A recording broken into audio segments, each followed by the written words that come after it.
All right, I don't allow myself to think for just 1 second. I probably did, but just in my conscious mind, I try not to come up with a structure before I start talking because I really understand creativity lies within our subconscious mind and we have the access if we are open to new stuff and new ideas. Okay, it is very tricky. You have to stay open and just not boxed in a certain territories. All right, so I got a few things to share. It's been a very amazing day for me. First of all, I gotta share this really exciting thing. I just bought two notebooks. This one is plain and I can like do some drawings and sketches. So yeah, I just did one. I have tried to be a painter. Just drawing some stuff, and I've taken a class in university, printmaking. That was one of very few art classes I've ever taken in my life. I always want to create like some art, like the traditional arts, like painting or drawing. You know what I'm saying? Anyway, and another notebook for me to journal. I have tried journaling about a year and a half ago on the Notion website, but I gave up that habit. I was like, I don't know, I probably didn't really see the point of journaling. But now, after I have read this amazing book, The Creative Act by Rick Rubin, I started to understand once again, journaling is very helpful because we got ideas. Creativity happens all the time, okay? In our mind, ideas come, they also go.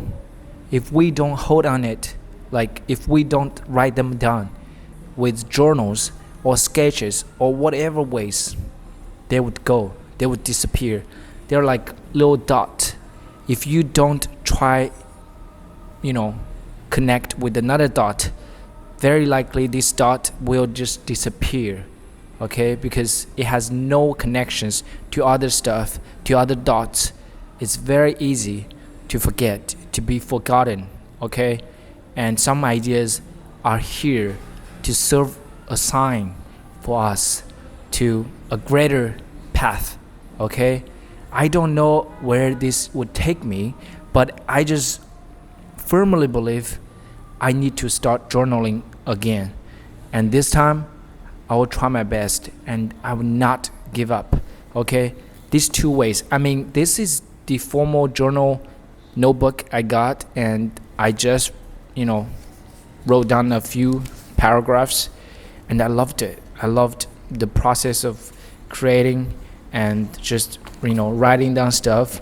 I haven't been writing any words with my actual hand.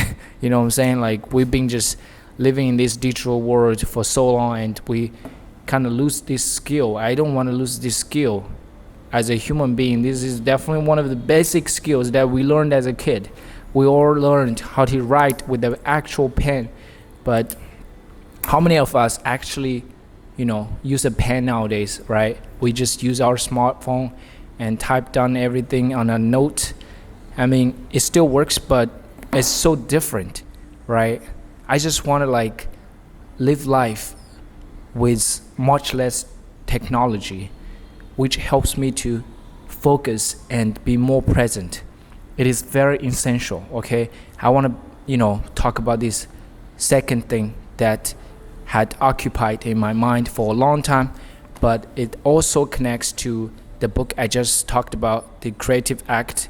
This idea I got from Rick Rubin. I have listened to many episodes on podcast as well, and he constantly talk about the idea of paying attention to everything around us and within us, okay? Especially within us.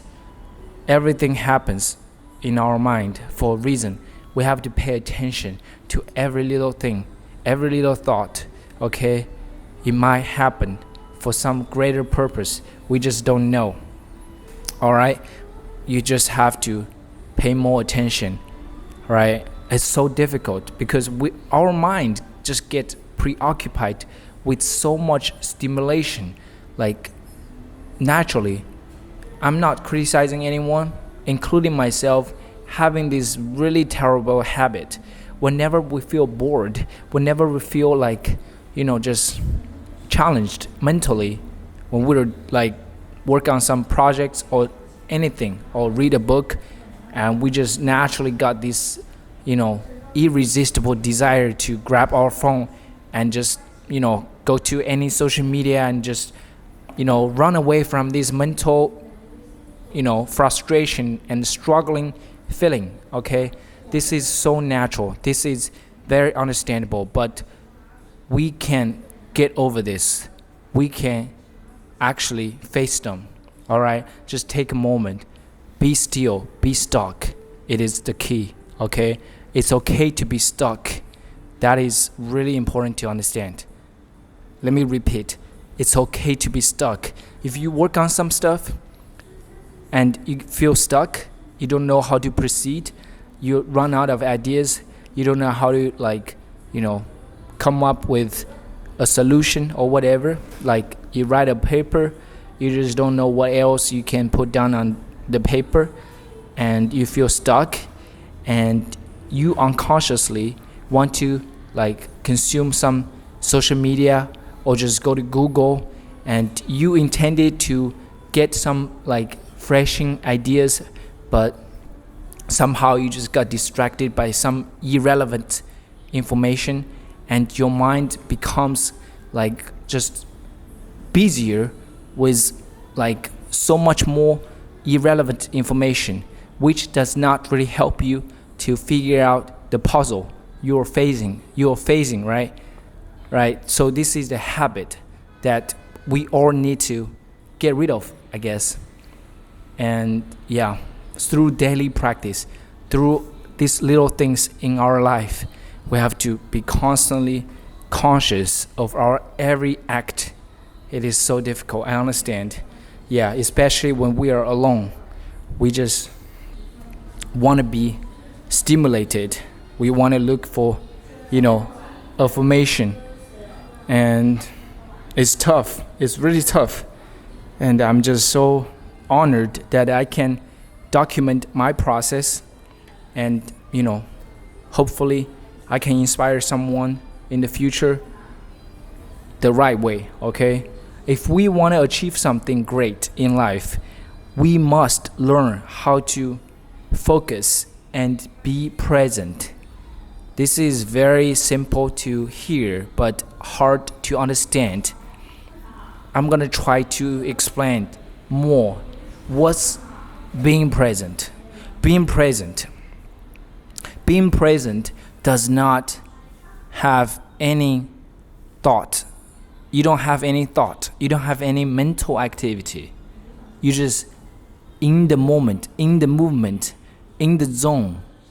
Okay? Like people who do really adrenaline rising activities such as motorbike or skydiving or walking on the rope or anything like that. You know what I'm saying?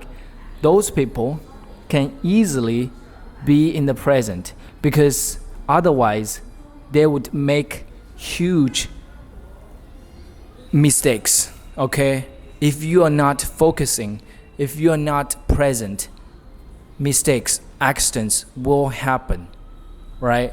But in our daily life, we just don't feel like that necessity of being present. We can sit here, we were working on some stuff, but our mind were just completely, floating with any possible thought. You know what I mean?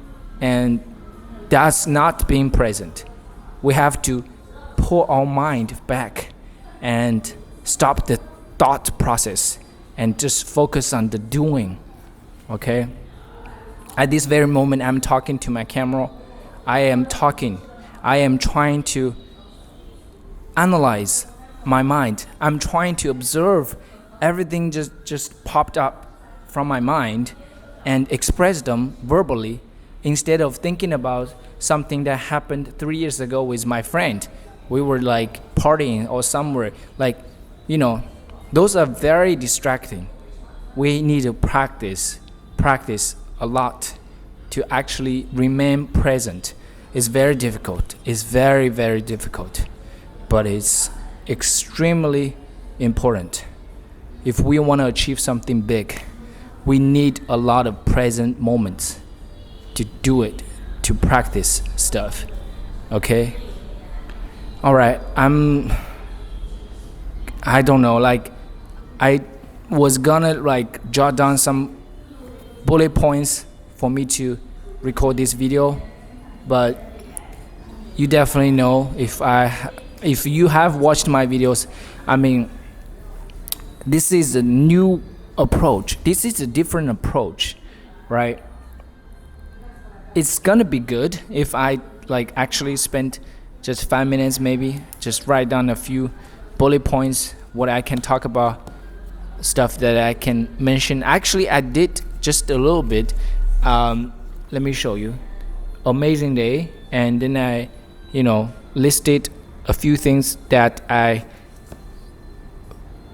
felt amazing about this day. Why did I feel amazing? It can remind me what to talk about and help me to structure my speech. It's really helpful. But I also believe letting that go, I can totally free myself and open up my creativity. I believe that through just completely letting go, so much more amazing stuff will come out from my mouth. Seriously, just like painting or dancing or rapping, freestyling, it works the same way. You gotta just trust your intuition. It's so much more magical than you actually can imagine. Yeah, just know that. I believe that. But it's very hard for people to actually practice. At the beginning, we are gonna suck. We're gonna suck. Okay? Freestyling, it's easy to do, but it's hard to actually do it well. Okay? Like me today, I'm recording this video freestyling. How many videos I have recorded? How many videos I sucked? Right? So this is how it works. You need to practice thousands of times, 10,000 hours to get better. All right? To get to a point that you can actually be so good, right? But you gotta just believe the process and constantly practice. Just practice more. Like this video, it doesn't matter if people don't watch it at all. I don't need audience. I still got my practice in, right? I still did it. I still recorded the video. I will still watch this video. Even I'm not publishing this video, I will publish this video, but it doesn't really matter if people like it or not. I have done all my work, without other people's approval. Does it make sense? It works the same for you. You got something that you want to improve. Do it more. Do it now. Do it every day. Do it with an obsession, right? No matter how people think, it doesn't matter, right? You can still do it. Just do more, and then you become better. And then do more. Keep doing more. Forget about all this frustration or stress or whatever that comes with it. Okay, you might have a lot of self-doubt. That's really just normal.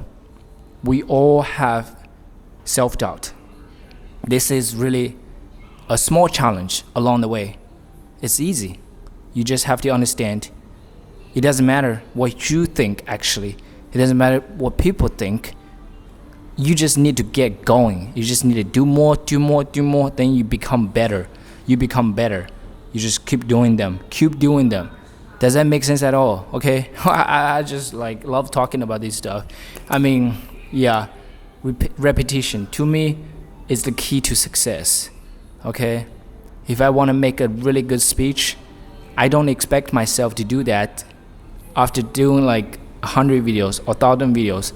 I want to like at least practice for 10,000 times, and then I would evaluate myself and my speech. Yeah.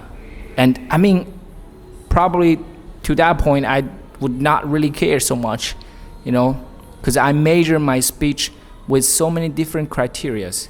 I don't really just see myself like, talking and without any like, hiccups, just fluently. This is really just a tiny fraction of a speech, right? The core message is really what matters the most. You know what I'm saying? Okay. All right. It's been a really good day, seriously. All right, I want to say thank you, Carl. Thank you to you as well. Thank you for listening. But I want to say thank you to myself the most. I want to thank myself for being so optimistic and driven and just self-loving. I love myself. I felt that self-love all the time. It just really warms me. I always knew I got myself. I would not beat up myself. I would not blame myself for anything. Unconditional. This is unconditional love. All right. Okay. August 20th, 2023. Thank you for watching. I'll see you guys later. Bye.